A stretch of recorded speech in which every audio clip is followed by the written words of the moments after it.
tovu manayim shevetayim gam yad. Hine ma tovu manayim shevetayim gam yad. Hine ma tovu shevetayim gam yad. Hine ma tovu shevetayim gam yad. Hine ma tovu manayim shevetayim gam yad. Hine ma tovu manayim shevetayim gam yad. Hine ma tovu shevetayim gam yad. Hine ma tovu shevetayim gam yad.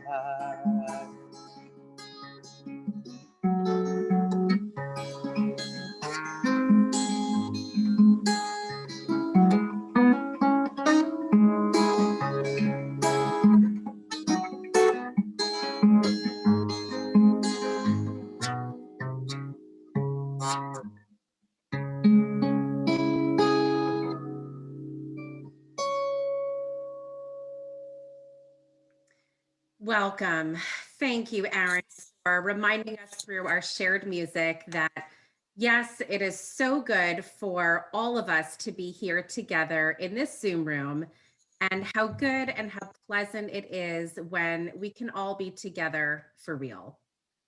Welcome to our webinar in honor of Jewish Disability Awareness, Acceptance, and Inclusion Month, more commonly known as JDIME.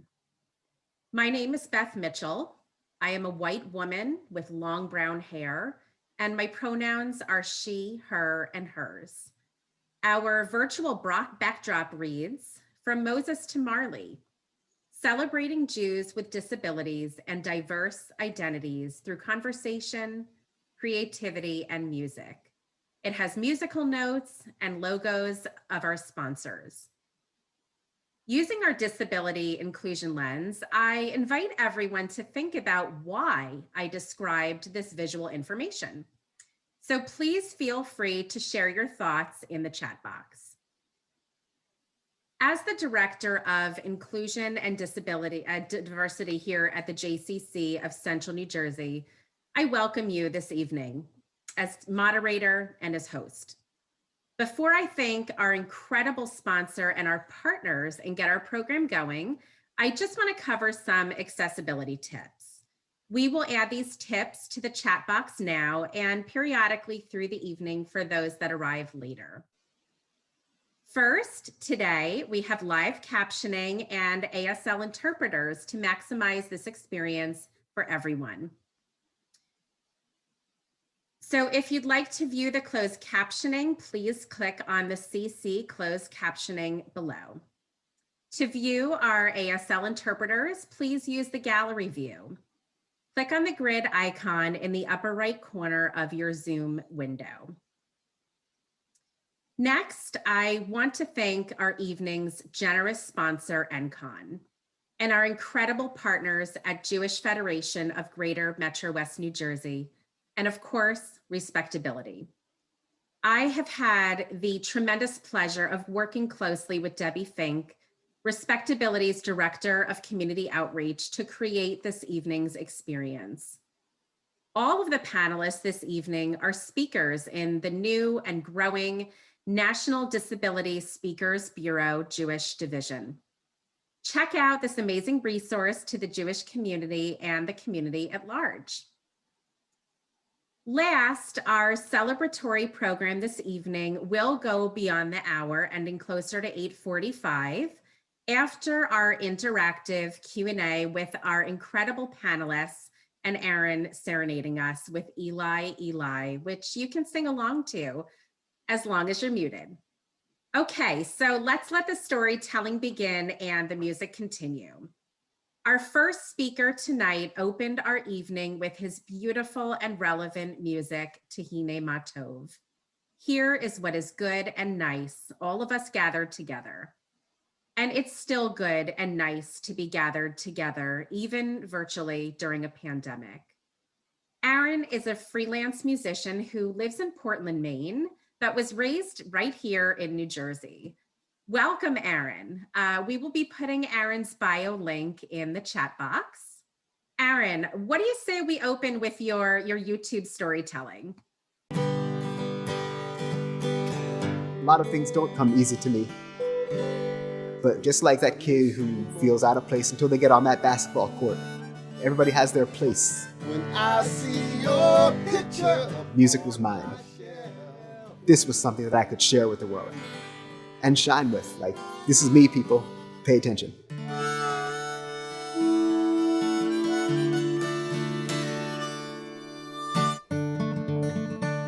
The reason I don't see is because I was born 3 months early.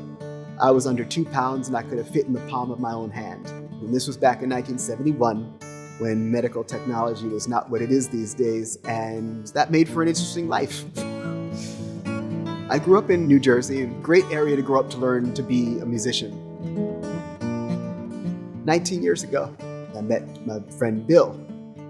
He helped me get back on the sidewalk after almost getting run over by about 5 cars. And so about 45 minutes later, he walked into the guitar shop and he saw me there. He's like, dude, what you doing? But he was playing and singing, and I just pulled out a harmonica and took a solo. And he was like, this is it. We got to do something with this. And I liked it too. We couldn't think of a band name. And one day he just said, dude, 13 Scotland Road. I said, yeah, that's what we live. He said, no, that's the name. I said, what? That's the name of the band. And eventually it just stuck. Our first gig happened to be Christmas in Hudson County Prison. My father is a psychotherapist, so he worked there, and he got us the gig. Play something for the guys on the tier. And they were, some of these guys, scary as they were, all this, man, what you gonna do? What they're playing? They loved it. And that was when I realized how powerful this music was. We had what looked like there might have been some starts, but we were never quite able to get it off the ground. We had a lot of personnel changes. Bill was like, I gotta get out of Jersey, dude. This isn't working. He calls me and says, I'm living in Portland. Come up to Maine. And I said, how would I get around? He said, there's a place up here and they have services for blind people. So I won't have to worry about you falling down a hole in the middle of the street again. I was like, dude, I'm ready to commit to whatever we got to do to make this happen. And it's been amazing. Today is Make Music Portland, which is an event to celebrate the solstice. So there's music all over town. I'm teaching a harmonica workshop, and then I'm going to be performing as part of 13 Scotland Road. It's an honor to be asked to teach something. You have to learn what people's mistakes are likely going to be and anticipate them. There's nothing to see, so you have to say, okay, my students are probably going to get this right, and they're probably going to not quite get this, so let me be ready to guide them. And a concept that I learned growing up being Jewish is Tikkun Olam, which is stitching the world together, using my talent and abilities to help make the world a better place. Music keeps me inspired and inspiring. The best moments come when things are almost going wrong.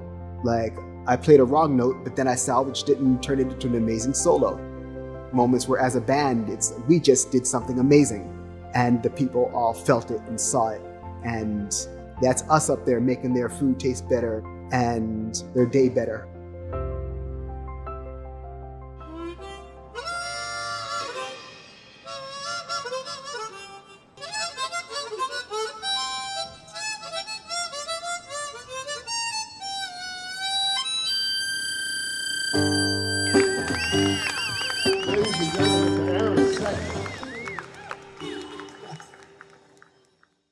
Wow, Aaron, please Thank you. expand on your story and share with us about your life and how COVID has affected you in Portland as a freelance musician.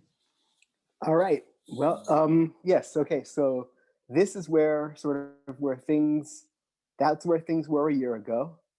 And the origin story. How do I come to be sitting here with a guitar in my hand singing Hine Matov?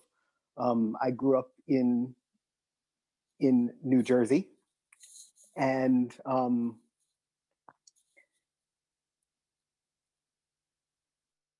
sorry, my phone is talking to me. It's a little bit distracting, but let me just deal with this.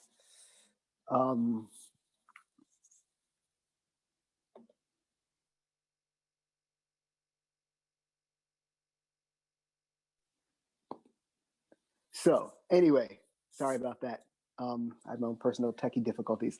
So how do I come to be sitting here playing guitar and singing Hine Matov? Because I grew up in Jersey, and I grew up biracial and Jewish and blind, all of which made for some interesting life experiences.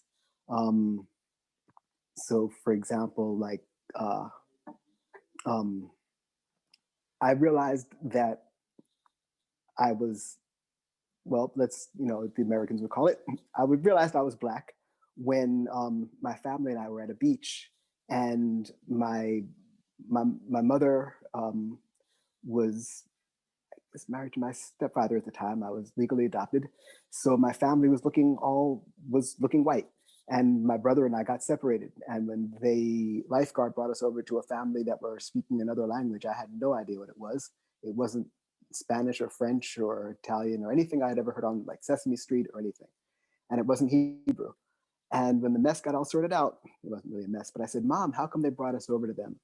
And she said, "Well, because you're very dark like your father was, and they are from India, and that's what people look like there." And I said, "Mom, we're Americans. I mean, we're at the beach. Everybody gets a suntan."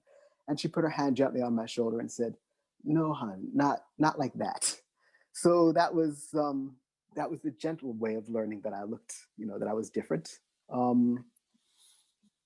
And it was just one of those things. I grew up in a lovely place to be an amalgam of different things. It was Montclair and South Orange, New Jersey. So it was near Manhattan, a great place to be from. So I went to Hebrew school when I was through the grades. And when it was time to do youth group things, I was psyched, because the main thing I always wanted to do in the world was sing and play music, along with all the other things I wanted to do. But this was something that was my center in a lot of ways. It's where I live. So I started doing that and ended up at Kutz Camp. And one of the things that, as I alluded to in the video about Tikkun Olam, stitching the world together, we would talk about the parsha of the week, and we would just learn to be together in a community of all different sorts of Jewish ways of being together as teenagers. And 1 minute, Aaron. And one of the stories I remember was a story about a king who had a diamond, and this diamond got scratched, and it was so beautiful he didn't know what he was going to do. So all the jewelers looked at it, and they all said, "I can't do anything but cut it into two and make two nice diamonds for you," except one who said, "I'm seeing something here." So he took it, he lived with it, he came back with this diamond, and that scratch on that diamond was a stem with thorns and leaves and the most beautiful rose. And that is ultimately sort of what I think we are at our best meant to do with our abilities and our disabilities, become that beautiful, unlikely, beautifully carved work of art. Thank you, Aaron. Thank you for sharing with us music and your journey and your thoughts. It's really incredible. Our next speaker, our incredible keynote, is none other than Matan Koch, a longtime leader in disability advocacy who we are very fortunate to have with us here tonight. Matan was a Senate-confirmed Obama appointee to the National Council on Disability and is currently the Director of Respectability California and Jewish Leadership. We have put his very impressive bio in the chat box. Matan The Zoom room is yours. We can't wait to hear your story and also how COVID may have affected your life as a person with a disability. Thank you. And it's really a pleasure to be here. It's really exciting to join with you all, albeit virtually. I only wish that it could be more interactive and not, limited by the medium that is Zoom, but I'm glad that we will have a Q&A time. It's interesting, and I'm not sure that I'm going to touch too much on the COVID angle just to manage expectations, but it's also interesting that the run of show says that I'm here to tell my story. But that can mean so many things. Stories can start in so many places. What does it mean to tell my story? Stories connect. Aaron is a part of my story. We actually met at that same locale that he talked about at Kutz Camp. I'm a little younger, so I was 15 and he was 25 or something like that. And, I was afraid to move around on my own because a few years earlier, I'd managed to drive my wheelchair off a cliff. Different part of my story. We're not going to dwell on that part today, which I didn't like going around alone. But I was really comfortable if someone relatively strong and, stable-footed was holding on to the back of my chair. And as you may have caught from Aaron's story, despite all of his wonderful talents, he can't see. So it's helpful sometimes for folks to be leading him when he's going somewhere new. And so we were like a match made in heaven, I swear, right? Like he was strong, he was stable, and whatever my faults with navigating, I could see where I was going. So we would sort of make our way to where we needed to go, to pagodas and what have you. And it's really exciting to be here today. And Aaron, thank you for sharing so much of your story and setting the stage and bringing us here for this. It's really a treat. But now what am I going to do with the rest of my story? Well, often stories are biographical, but I'm not going to do that. You can read my resume if you really want to know what I've done in my life, and there's the bio in the chat box. Stuff you're just not, it's not that important, right?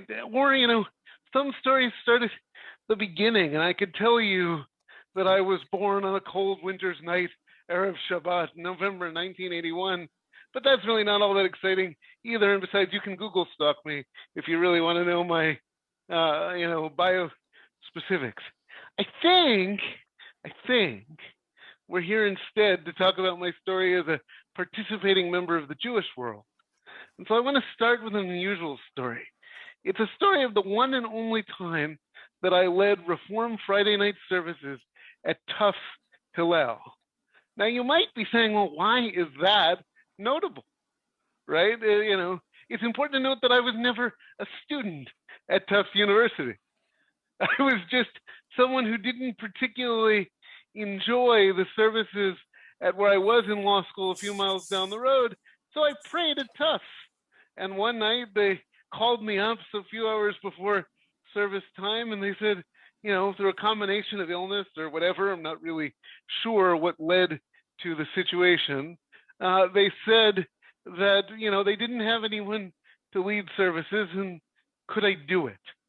And sure, I said, yeah, because I'm what I like to think of in the Jewish world as a utility player. Now we're here with a Jewish audience tonight. We all know what a Jewish utility player looks like. One of these folks that just led so many things that you can just sort of jump in naturally when the situation demands.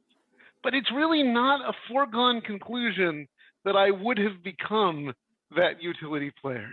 I could only be that utility player as someone who was both born quadriplegic and used a wheelchair, because I had the rare fortune in the 80s to be included from the earliest age at the synagogue, at the Kutz camp where I met Aaron, at other camps at Hillel and on Birthright. And only because people found those places for me, either because my family was Jewish involved or for whatever reason, was I able to become a utility player.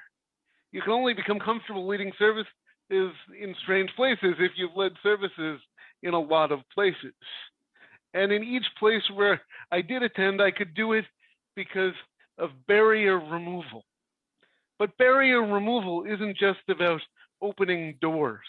It's not just about ramps and getting me into spaces. I was born physically and metaphorically with one wheel in the door as the child of a rabbi and a Jewish educator. I attended Jewish events from infancy. Actually, most likely I attended them in the womb. And yet the question is more about letting me carve out a place to be a part of the community in the way that I envisioned being a part of the community. And for me, that was in a way somewhat similar to Aaron's. While I lack his raw talent, I certainly was fascinated by song sessions. The magic of those moments when everyone was drinking in, absorbing the music, imbibing the lesson.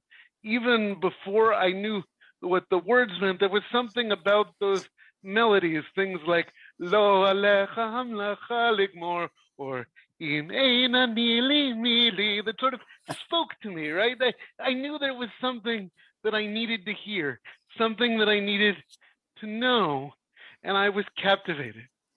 I was certain that I wanted to be a song leader. Now, I wasn't a very likely song leader in the way that I knew about it. I only have one working hand, and it turns out that no matter how many creative people put their mind to it, you really can't play a guitar one-handed. It just doesn't work. We'll leave my adventures in auto harp for another time when I was looking for other instrumental options, but that would have been a little bit awkward to swing around at a song session. But I persisted in my passion, right? I signed up for songwriting class after songwriting class, and slowly it went from, you can't do this, or we don't know what it means for you to actually song lead, to a situation where in my 10th grade year, I was actually lifted onto the stage at the UR.J. Eisner camp to lead a song session. And, you know, that same one that I've been looking up at from childhood. Now, the thing is, 25 years later, and I don't really want to think about the fact that it's been 25 years since I was in the 10th grade, but 25 years later, I don't actually view that experience as a key point. Rather, it was the steps that got there, being included in class after class, that gave me the skills that I would need to command a room, to lead others in song and to get them to sing. Got to tell you, so much did this become ingrained in my blood that the first time I got up to sing karaoke, it just didn't feel right until I got the whole bar singing with me. There's nothing quite like a bar full of strangers belting, "Sing us a song, you're the piano man," to make a memory, not just because the song says so, but because it's memorable. But what if, instead of letting me into all those classes, even when people couldn't quite see how my leadership would develop, what if I had been turned away? What if, despite my love of music, I'd been pushed to the side? Sure, we might have lost my leadership in the Jewish community, but in some ways that's the smallest hit. See, my love of Jewish music has sustained me at every moment. When life gets a little too hard, I hear, "V'ha'ikar, v'ha'ikar, lo lefached klal," telling me not to be afraid. But when I felt that it was time to embrace an inclusion mission in my life, it was the lyrics of Debbie Friedman, another iconic Jewish leader who lived with a disability, reminding me that we have to make the way for generations come and go. I have to teach them what I've learned so they will come to know. Her music also reminded me of the spiritual command to be a blessing in the sweeping and yet soothing tones of Lechilach that pushed me to take that plunge, to leave the law, to work inclusion. I don't know if I ever would have engaged in my advocacy had I not been included in the wonderful tapestry of Jewish music. But I hope you take away more tonight than the idea that the Jewish world molded me to be a leader. That wouldn't have been enough. I could only help out on the day that I did because of my inclusive community. When I moved to the Boston area, and my friend who had just graduated from Tufts, a nifty friend, by the way, knew I was looking for a place to pray, he worked hard to find an accessible walking path so that I could roll in my chair the 3 miles from my law school to Tufts Hillel. And once there, it was a community that made me feel so welcome that despite being a graduate student in a wheelchair from another school, I quickly became a weekly attendee long after my friend had graduated. Oddly enough, I remember the time when someone was pushing me to vote in the Hillel elections, and I had to remind them, I don't actually go to school here. I don't have a vote. I can't vote for you. Although so it was that moment of being truly included, this truly inclusive community that gave me the space to answer the call to lead when a leader was what they needed. This, I think, is our real lesson tonight. Don't practice inclusion because it's nice to let people in. Practice inclusion so that when the Jewish world needs that utility player, we with disabilities have been connected enough to the community to gain and own the skills, or at least a sense of connection to help out. Practice inclusion so that when you need that player, you know them, they're there. We called this night From Moses to Marlee to highlight a chain of great Jewish leaders with disabilities, beginning with our first, Moses, who had a speech impediment, and leading to the present day with the great Marlee Matlin, who continues to push limits in the entertainment world as a proudly deaf Jewish woman. The theme is not entirely, however, even that people with disabilities can be leaders. Rather, it is that if the people of Israel had rejected a leader with a speech impediment, we wouldn't have had Moses. We wouldn't have had our greatest teacher. If the Jewish community in America at large gets to benefit from the leadership of Marlee, because at least some communities have made opportunities to avail themselves of the talents of Jews and others who are deaf. I want to ask you a question, and I hope it haunts you. What are we missing out on? Who in your community and in the Jewish community writ large are we missing out on? Indulge me in my favorite hypothetical. Think of the most important leader at your synagogue. Now, assuming that they were not born in your community, imagine the day that they moved to your town. Imagine that when they moved to your town, they had a few options of where to go, and they made a list. Shul shopping, we called it when I was growing up. And that in engaging in that shul shopping, they got to your shul, and they liked it so much they crumpled up the list. They just stayed. But imagine now a different scenario. Imagine that on the day they were going to come to your shul, they got a flat tire. Now imagine for a moment that there's someone who really likes to follow their lists. So the next week they went to the next shul on the list, absolutely intending to double back at the end of the list to you. But they really liked that other place too. So they crumpled up their list.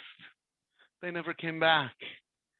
But for that flat tire, not only would you have not had your great leader, you wouldn't know that they might have been there. I posit for you, my friend, that a barrier to inclusion is like that flat tire.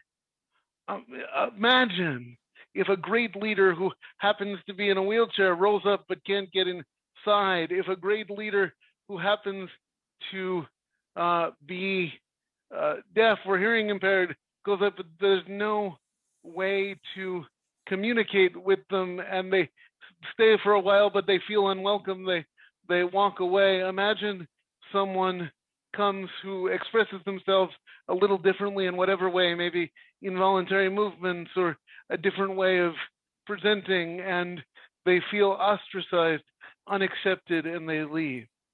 Just like that flat tire, you might never know about the leader that you are missing. And so that is the thing. You'll never know if they could have been your Moses, your Marlee, your song leader, your utility player, that person that you need.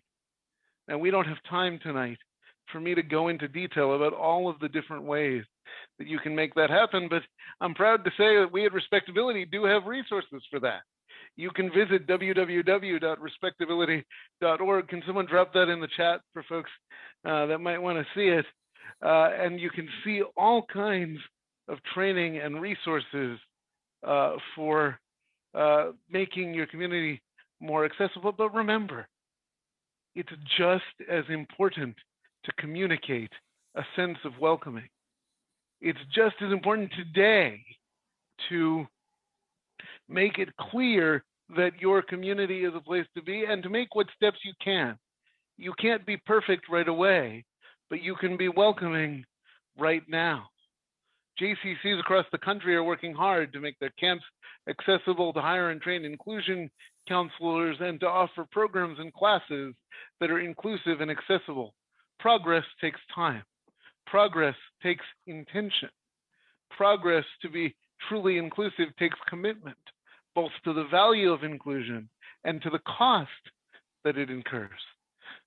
And step by step, you'll get there. Most organizations may not have an usher that can sign waiting at the door, but they can certainly keep a pad and paper nearby to greet someone who uses sign, even on the high holidays, and then you can get the money for interpreters. Many JCCs have welcomers in the front door, and that's an opportunity for engagement and inclusion. You know, there are so many steps you can take.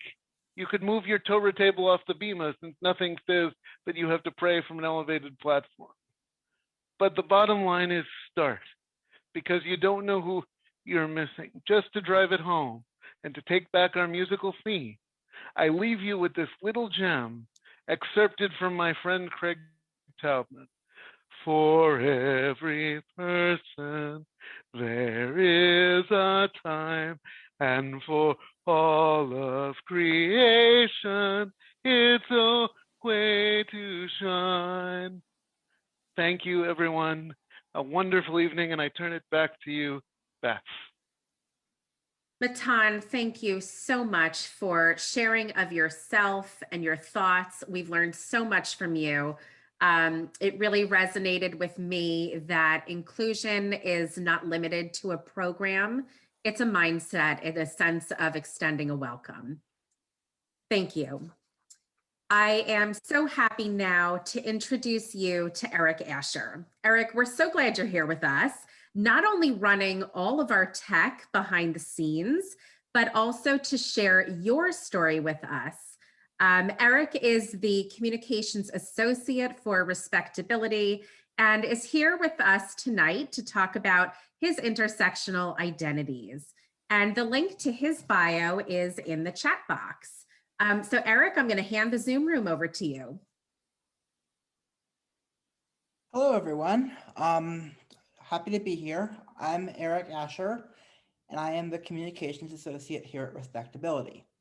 I'm wearing a gray polo shirt, I have glasses and an Apple Watch on. I have short, brown, blackish hair, and I have the same visual backdrop as everyone else on this panel. So, I'm on the autism spectrum and I'm openly gay. I'll go on a quick tangent and say that because I'm on the spectrum, I have a small number of things I'm very passionate about. Thankfully, music happens to be one of them. I absolutely love live music. And this year has been rough for me because I haven't been able to go to concerts. So I'm hoping that best case scenario later this year, worst case scenario next year, I'll be back in the front row at some local shows again. So I'm going to tell you a quick story from my past that hopefully will illustrate why I'm so passionate about the work that I do.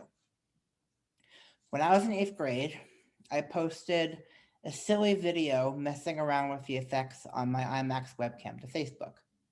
I intended it just for my friends, but being in 8th grade, I did not understand what privacy settings were. And I hope that parents watching will make sure their kids understand privacy settings before they join social media. So the school bullies found the video, downloaded it, uploaded it to YouTube. By itself, that wouldn't have been an issue, but they allowed people to comment. And one of the other bullies wrote, "This guy is an R word that goes to my school." I won't say the actual word. People quoted lines from a video to me all year to mock me at school, and it was a really rough year. Fast forward now to 10th grade. I'm starting to realize that I'm gay. My school has a gay-straight alliance that I would have loved to have joined, but I didn't because I was afraid of more bullying. I was already being bullied because I'm different, read autistic. I don't want to make it worse by being openly gay as well. But I did start coming out in 11th and 12th grade. First to my mom, which was a fun story. I came out to her while she was driving home from a theme park in Virginia. Thankfully, she was accepting and the car did not leave the road. Then I came out to my dad, my siblings, grandparents, and my last test group was my BBYO chapter. For those who don't know, BBYO is a Jewish youth group organization. I heard Matan say nifty earlier, which I recognized, and I noticed that the caption has spelled it wrong, which made me laugh a little bit. But anyway, BBYO is a Jewish youth group organization of chapters of young men and women, Jewish young men and women who meet twice a week for events. One of the few saving graces of my high school experience was the time I spent in BBYO. The connection I have to my Jewish identity, as a matter of fact, can be traced how accepting those guys were when I came out to them.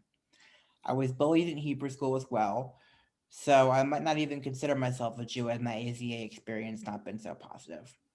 I came out to everyone else on the first day of college, fulfilling a promise I made to myself in 11th grade. So how does any of this connect to the work that I do today? Because I don't want kids to be afraid to come out as gay because they're being bullied. I don't want people being bullied, period. Be you Jewish, gay, autistic, anything else, you shouldn't be afraid to be who you are. By being here, I'm assuming that you all want to learn, grow, and make this world a safe space for everyone to live their truth. And I think that the work that Respectability does, fighting stigmas, is critical to changing the culture so that people treat differences the right way, as strengths, as what makes us unique. I've worked with Respectability. One of my jobs is to update your website. I'm going to put a link in the chat box after I'm done speaking to some great resources on LGBTQ plus inclusion that we've collected over the past couple of years. And I highly encourage you to look at them. Thank you everyone for your time. Eric, thank you so much for sharing of yourself and your own very personal lived experiences, as well as the resources that you're providing to us tonight. Thank you. Our final speaker tonight is Jen Fink, who is here to share her personal journey following a car accident, illness, trauma, and how she lives a very meaningful life with resulting anxiety and depression. Jen is a management consultant between gigs and a mental health advocate. Jen's bio is in the chat box. At this time, so many people can relate to Jen's story. COVID has really pushed mental health issues to the surface for many people. Anxiety, depression, suicide, agoraphobia, germophobia, xenophobia, and more. It's been said that our mental health crisis is a rising parallel pandemic. So Jen wants me to make it clear tonight that while she brings her lived experience, she's not a mental health therapist. And Respectability has provided links to mental health resources in the chat box for anyone that needs them. Should you or someone you know be experiencing any mental health discomfort or know someone that is, please feel free to copy and to paste those resources that have been provided in the chat box. Jen, we're so happy you're here. We'd love to hear from you, and I'm going to turn it over to you to have the Zoom room. Thank you, Beth. Good evening, everyone, and I guess good afternoon, everyone on the West Coast. And I first want to start out and say, Erin, Eric, Matan, thank you so much for sharing your stories and being willing to be vulnerable. I know it's never easy as I approach doing this, and you each individually and collectively are always an inspiration to hear. So thank you for always motivating me to continue sharing my story, and just, I think I can speak on behalf of everyone and say you just continuously inspire just by being you. So I want to thank everyone for welcoming all of us, but me especially tonight. to kind of have a really difficult conversation about mental health. I'll start by talking about kind of my Jewish identity. I am a Jewish, a young professional female. I am Caucasian. I have long brown/black hair right now and brown eyes. And my preferred pronouns are she, her, and hers. And I have been anxious since I came out of the womb. I am what I would call the stereotypical anxious American Jew. And I have been very involved in the Jewish community in the Washington, D.C. area. I was the youngest founding member of my Jewish a cappella group at our conservative synagogue called Marak Hayom. I went off to have a very anxious bat mitzvah. I went to Jewish day school. Apparently I went to JCC preschool, I believe. I went to University of Maryland. I was involved with the Hillel. I was on the University of Maryland Hillel Board of Directors as a student. Been to Israel many times, did high school in Israel. And really my identity, well, my Jewish identity comes down to Friday night services, the music. It's the one place, the musical services is the one place kind of that I really relaxed. And I want to say that my anxiety until my mid-20s really always pushed me to be the best version of myself. Back when I was growing up, I guess anxiety wasn't necessarily something we knew about. I think worry was normal. It inspired me to study longer and harder and be the best that I could be in school and extracurriculars. And what I didn't know is that anxiety is something that if you're predisposed for and we don't take care of it and we don't learn coping tools, right? Trauma or something can trigger it and make it, can really make it debilitating or crippling. And the reason why I started talking about this now is because I had a series of traumas, as Beth said, an accident followed by illness, sexual assault, and then COVID, right? And my traumas ended up bringing my anxiety to a debilitating state. And now I live with anxiety, which also manifests in depression sometimes now. But also, we're dealing with this global pandemic, right? And this global pandemic is a universal trigger. So just as we all are wearing masks, trying to prevent ourselves from and protect others from getting COVID-19, I have asthma, right? I am at higher risk for my lungs to be impacted, right, by COVID-19. So I say, just like I have asthma, I also have anxiety. So I'm predisposed to be triggered to have a more intense response by this national or this global trigger of COVID-19. And so I feel that it's really important that we're having these conversations and that we're getting all of the tools that we can to make sure that we are doing everything we can to, take care of our mental health. So we talk about mental health, right? We talk about uncomfortable emotions. We talk about, okay, take care of your mental health, right? But how do we do that? There's therapy, there's psychiatry, there's getting help, which is all so important. And I believe if we haven't already, please let's enter into the chat box all of these resources that we have. And I know that JCC has additional resources available. But I wanted to provide to you a really helpful, actionable activity that we can do when we deal with these uncomfortable emotions. So all of us experience uncomfortable emotions, whether it's anger, fear, worry, sadness, hopelessness, shame, embarrassment, resentment. it's not a matter of if, it's a matter of when. And it's a matter of duration and intensity and frequency, right? So what happens is when we handle these, when we experience these uncomfortable emotions, it's how do we deal with these in a healthy way?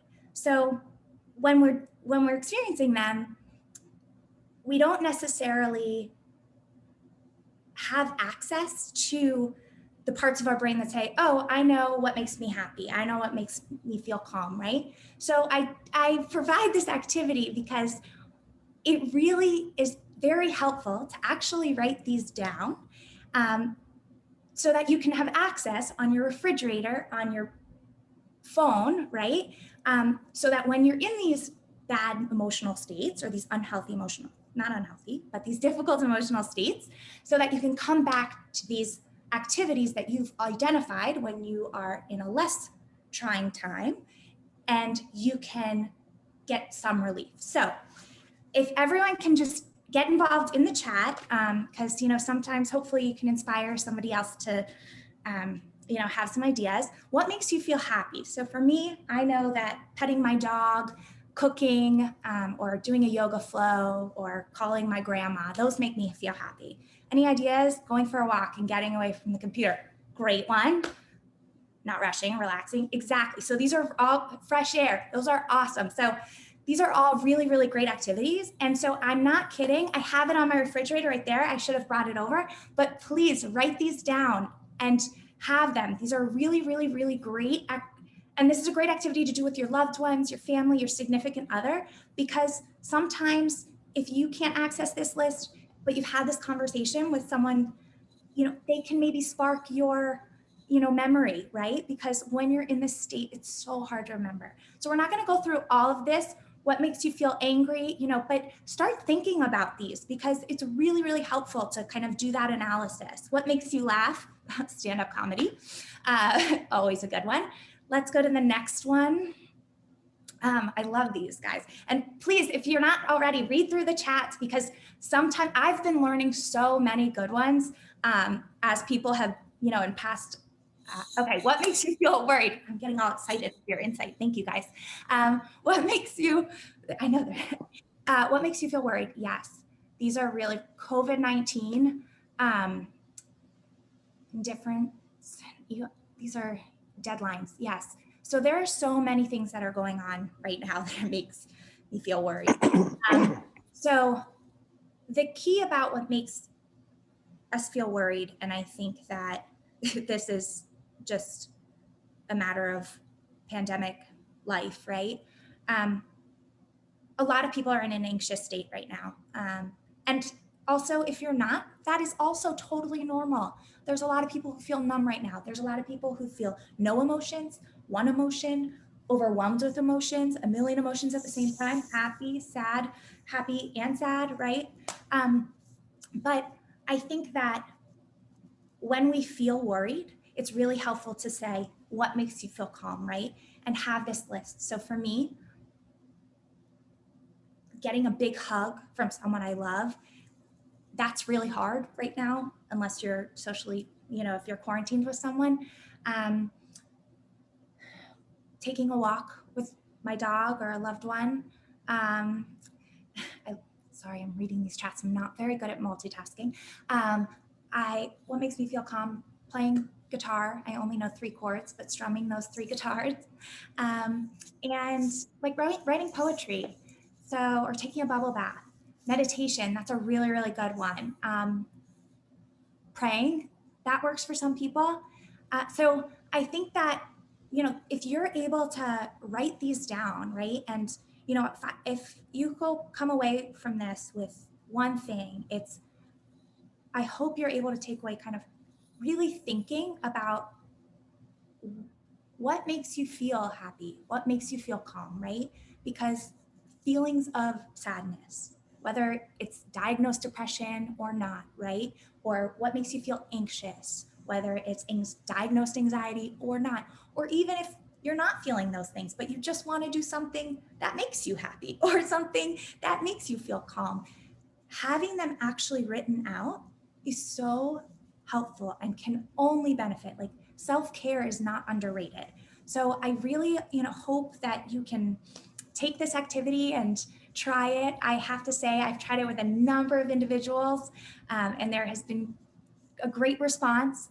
And the next thing is, and I don't believe I mentioned this in the beginning, but I have non-visible disabilities, right? Many people who see me wouldn't necessarily think that I had remnants of a head injury and that I struggle with anxiety and depression. And I think the key takeaway for me is that I battle every day. Some days are much better than others, but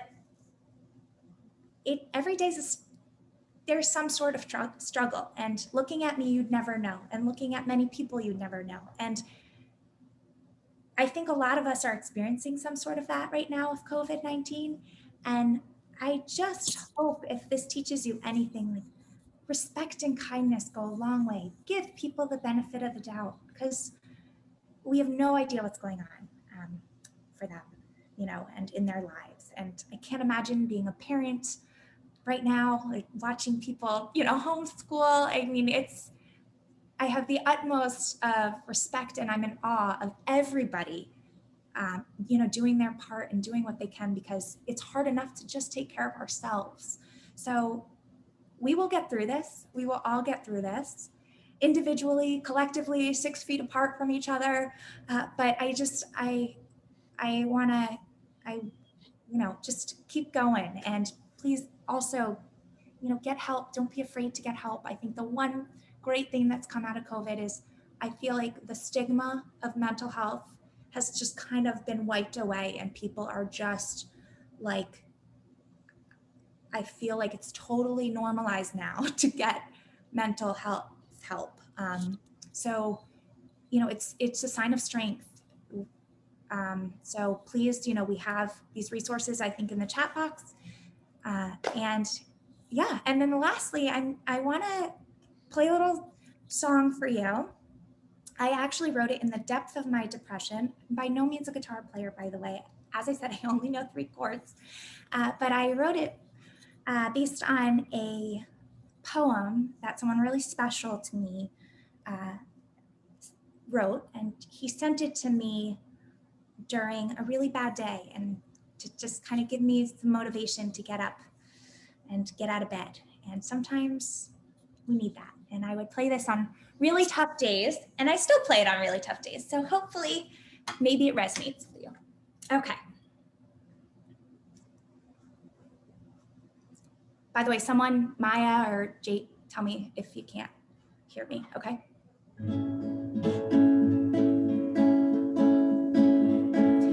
Sun is up, soon you will be too. You have many great things to do today. Start by putting on your shoes. Start by putting on your shoes. Today could be the day, or it may be an off day. The rain will go away and come back another day. I hope you see yourself how I see you someday. Today could be that day. The world turned upside down. Ground is where the clouds should be. Worry not, soon you will find your way, so ease your mind. Today could be the day, or maybe an off day. The rain will go away and come back another day. I hope you see yourself how I see you someday. Today could be that day. Adventure behind that door, just waiting to be explored. For not soon you will find confidence, so ease your mind. Today could be the day, or maybe an off day. The rain will go away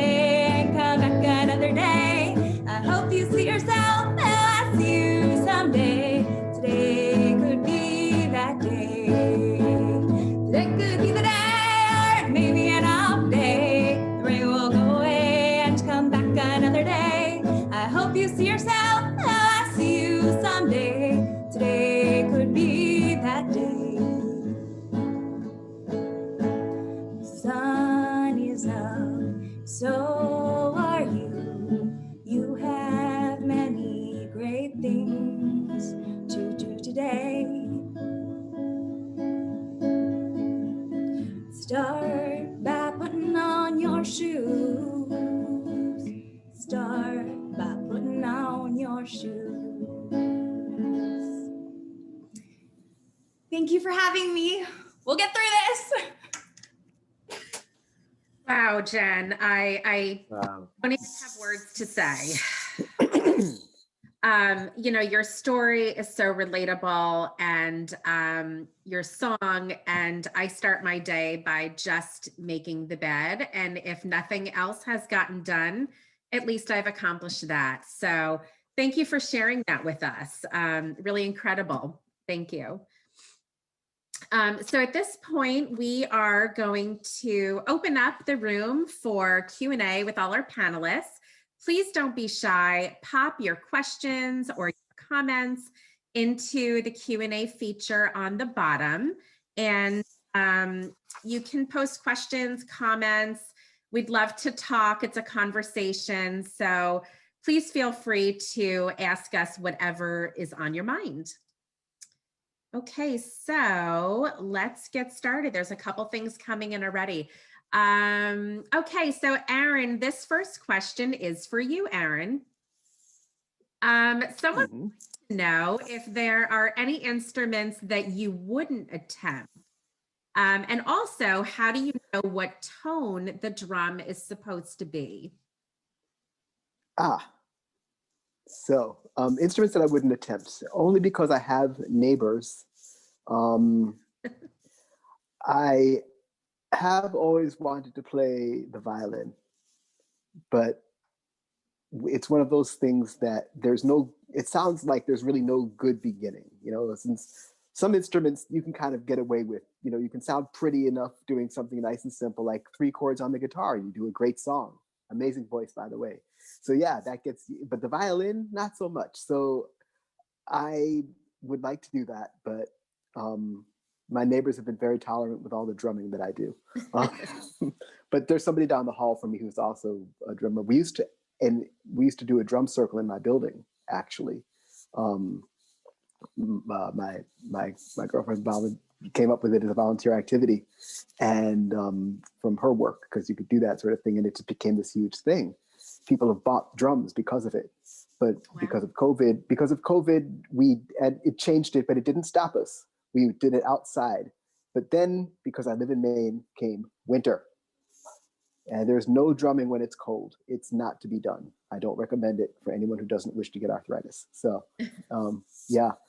So sort of, but you got to practice and stay sharp for when things, and the tone on a drum, that depends on what kind of drum it is. But like on a djembe, you find the sweet spot and you feel it. You can kind of, once you learn your tone, your bass and your slap, you can sort of feel under your hand this bounce. It's the drum saying, come on, let's dance. And it's very subtle at first, but once you start looking for it, you learn to sort of pick it up.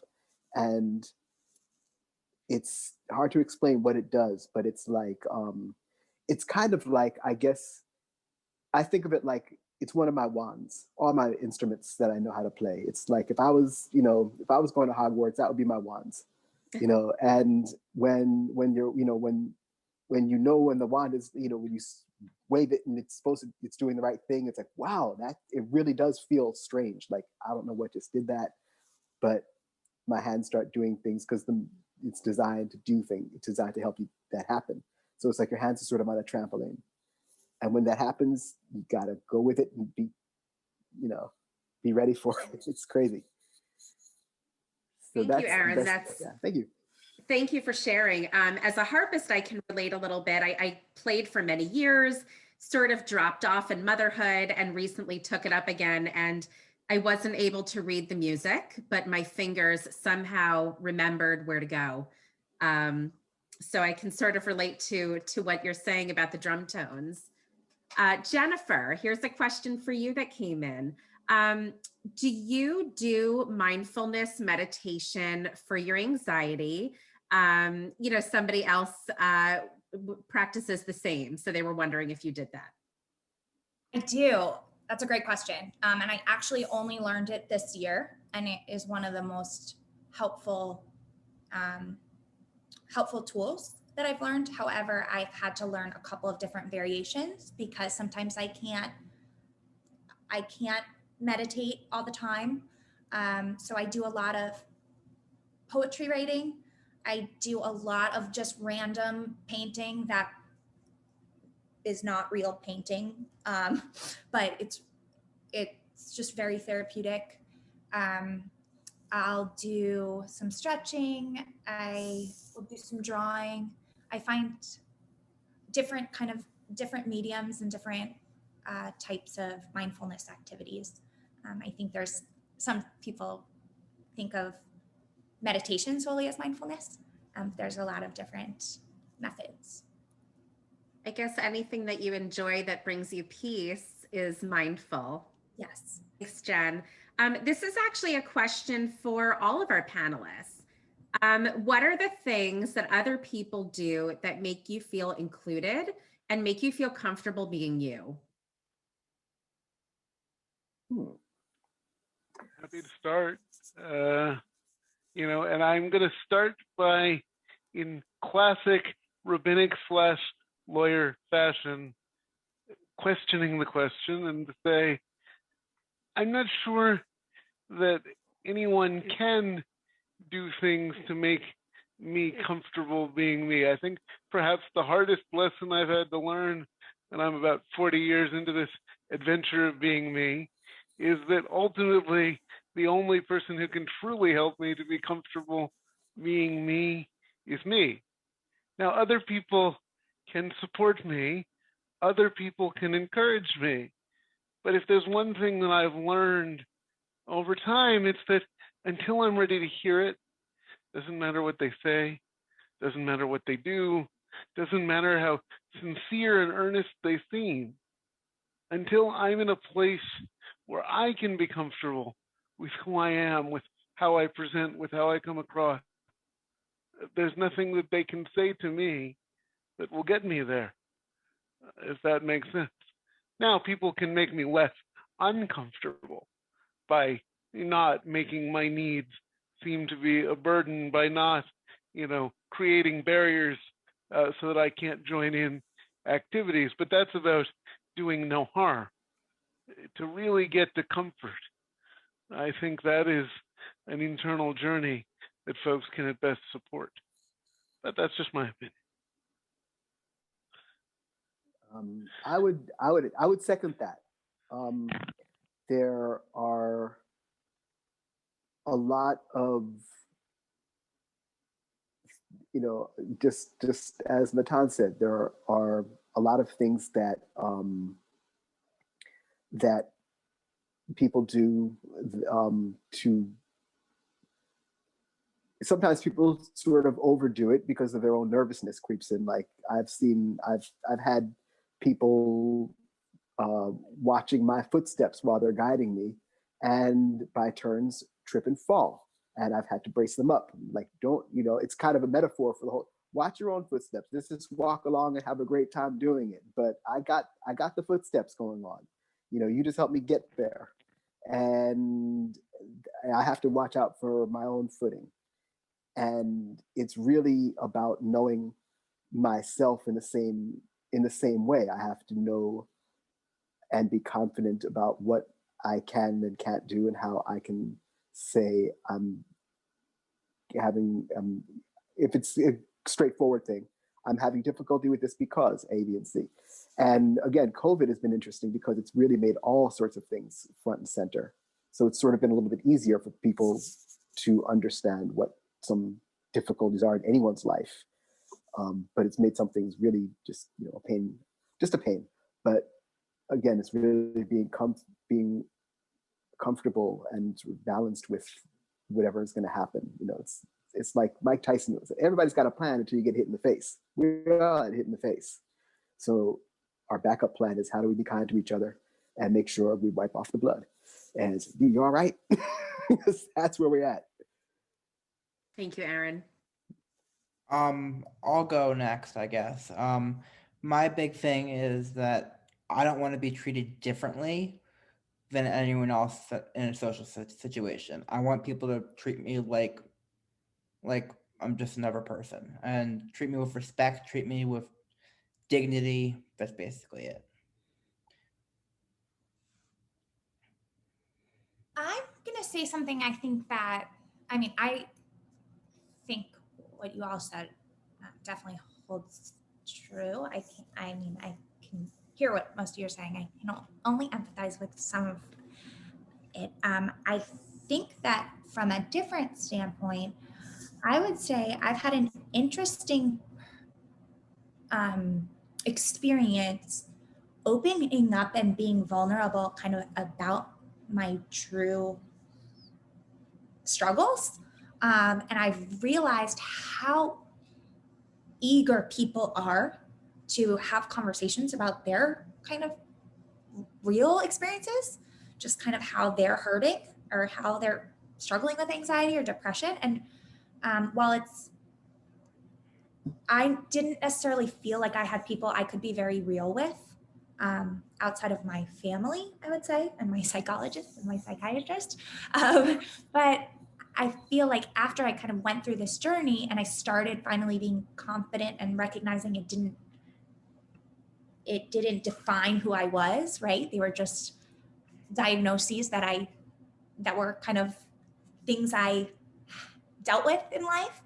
And I, as part of, coping with it, I recognize that part of that raising awareness and realizing that so many people are probably dealing with similar challenges and that it's so lonely. And as I started talking about it, realizing how many other people were kind of going through it and were craving a friend to talk about it with, or these kind of emotional challenges, I realized kind of that opened up this belonging or inclusiveness that I didn't realize that I was craving from a recipient end. I don't know if that makes sense at all, but I feel that now I'm able to receive it and to provide it. So I try to be really authentic in my social interactions and kind of be transparent in kind of what I'm experiencing, not overshare, but really be real. Thank you, Jen. Authenticity is so important on both ends. Thank you. Matan, I think you might be a wonderful person to answer this next question, which might be our last just for the sake of time. Do you have any suggestions about how we as people can activate our sense of compassion in order to inspire our actions? So that's an interesting question, because I actually, and I'm going to refer back to my talk, I actually tell people not to act from compassion. And when it comes to inclusion, be compassionate. Compassion is very important. I'm not downplaying the importance of compassion in interpersonal relations. I think we all need to see the humanity in each other, and we need to hear it. And I think what Jen said about being real is so very important. But our topic tonight, inclusion, it isn't about compassion. It is about a much more simple calculus. It's about saying, I want the greatest amount of human richness in my life that is possible. I want the greatest variation of talent, of wonder, of personality, of vibrance. And in order to do that, I need to make sure that I am doing what I can to remove the barriers that keep people from being able to be there and be a part of it. And so don't ask yourself, how can I be compassionate for this poor, unfortunate soul? Because I don't think anyone you've seen on screen tonight is a poor, unfortunate soul. I mean, my fashion choices might inspire some sympathy, but that's about it. I think instead, what you have are interesting people you want to know. And so fire up that sense of excitement and use that to drive your impulse for inclusion. Thank you, Matan. Such wise words. It's so important that we recognize everyone's value and contributions. It's more than acceptance, isn't it? So with that, just as we started with song, we are going to close with song as well. So please join Aaron in the old Jewish song, lyrics written by our poetess, Hannah Sanash, called Eli, Eli, My God, My God. The transliteration and the translation in the chat box. And I think if you'd like to sing along, please just mute yourself.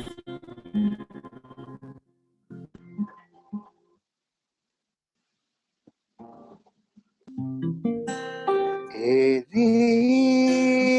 Eli, shelo yigamer leolam, hakol ve'hayam, risrush shel hamayim, berag hashamayim, התפילת האדם, הכל והיה, רשרוש של המים, ברק השמיים, התפילת האדם.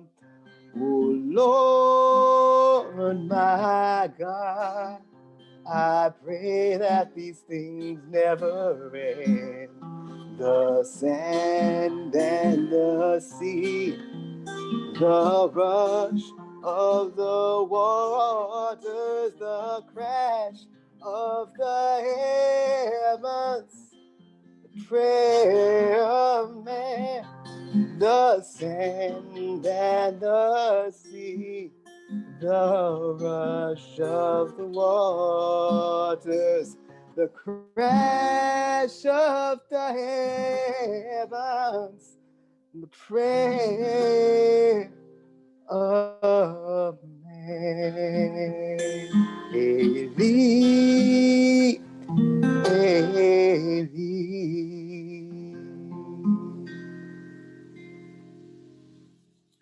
Thank you, Aaron. That was beautiful. Thank you. I feel so privileged to have been a part of this incredible evening, highlighting all of the talents and your individual journeys that have been shared by our panelists. We hope you've all been inspired by the beautiful music and the conversations that we've had here tonight as much as we have.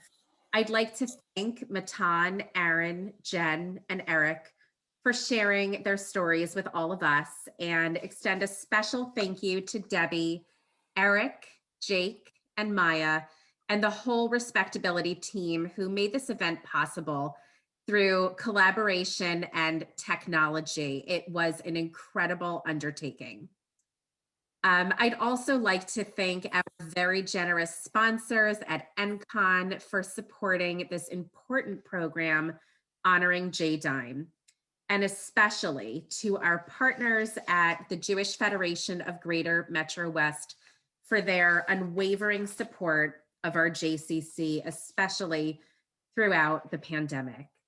We hope that you have enjoyed our evening celebrating Jews with disabilities and diverse identities through conversation, creativity, and music. It was absolutely musical and magical. I'd also like to invite you back to participate in future programming with us. We're going to pop a link into the chat to register for upcoming events and programs that honor J-Dime and support community inclusion. Thank you all and have a wonderful night.